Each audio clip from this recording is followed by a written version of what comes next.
Why non-gaming unicorn? Are you here to game? No. Thanks, non-gaming unicorn. Today I'm going to talk about the latest episode of AMC's The Walking Dead. This is Season 6, Episode 6, Always Accountable. And I'll give a letter grade at the end. And these are just kind of some thoughts. Some of them are random thoughts about what I thought about the episode. And I think what we'll do is we'll go character by character. That way I can kind of talk cogently. First off, let's start with Abraham. I don't think he wants to cheat with Sasha. I think he's still kind of tight with Rosita, and I think he's just kind of trying to, he was trying to tell Sasha that they have a bond, with the PTSD and death wish.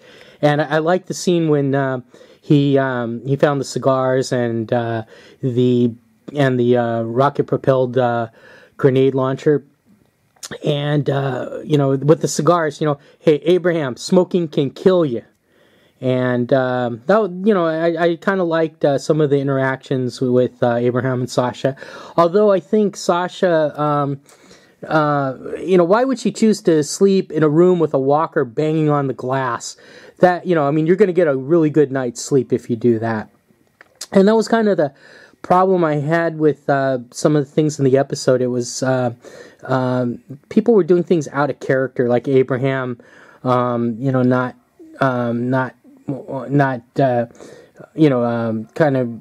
It seemed like he was cheating on Rosita, which I don't think he was. I just mentioned that, and also Daryl. Daryl let somebody take his bike and his crossbow twice, and he did say that they'll be sorry, and I think they will be sorry, because taking Daryl's crossbow is like taking Carl's hat, Rick's Colt Python, Merle's right hand, and you could even say Sam's cookies. You just don't do that. It's it's an iconic part of the character, and when also Michonne's sword, when she lost her sword to the Terminus people, it seemed like she was kind of lost, and then she got it back. But Daryl, another thing I found kind of interesting was the character that had diabetes, and Daryl gave the insulin back. Kind of makes you wonder about people with long-term diseases. How they would cope in the apocalypse. I read a book called Lucifer's Hammer by Niven and Purnell, and it was about a comet that smashed, or comet or a meteor that smashed into the Earth. And there was a character who was diabetic, and then what he did was he stockpiled all the insulin that he could get, all his other medication, and then he racked up, he maxed out all his credit cards and bought booze, because he said booze would be worth more than gold, and he hoarded it up, and I don't remember what became of him, but that kind of reminded me of that book. Okay, and a couple other things. Let's see. That RPG, they found the rocket-propelled grenade launcher and a fuel truck. They have to, both of them have to come together in some way. Let's see. Dwight. He is Dwight. They kind of confirmed it. He kind of reminds me of Tyson from Survivor, and maybe Daryl's bike and crossbow can help iron things out if he does go back to Negan, if that's part of the storyline. I liked that guy that was chasing them. When they cut his arm off, and then you know, they made the guy who cut it off made sure that he got the watch that was there and told him to walk it off. What if it was his leg that that they had to chop off? What if he got bitten in the leg? Would he tell him to walk it off then? I don't know this.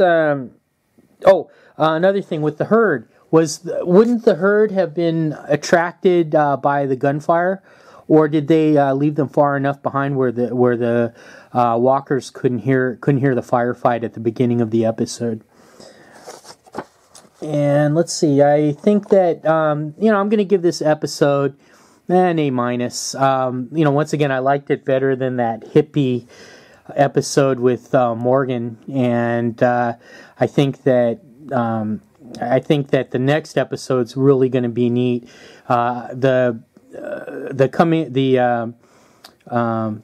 preview for it, that made me mad, because you had to sit through most of an episode of Into the Badlands to watch it, and you know, instead of putting it at the end of the current episode, that was really lame.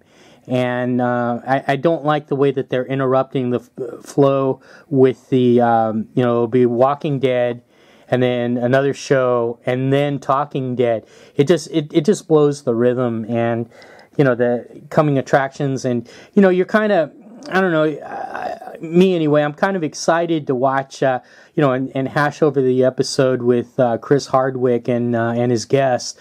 But when you know, if you have to wait an hour sometime, or you know, if you have to wait an hour, it's you know, you kind of, or me anyway, I kind of lose that extra energy to want to to talk about the episode. Okay, let's see. Well, if you like these videos, subscribe, give me a hearty thumbs up. I do other videos as well. I've kind of gotten into doing the, you know, talking about The Walking Dead. And you know, with the stuff that's going on in Europe, je suis parisien, je suis français. Okay, thanks for watching. Bye now.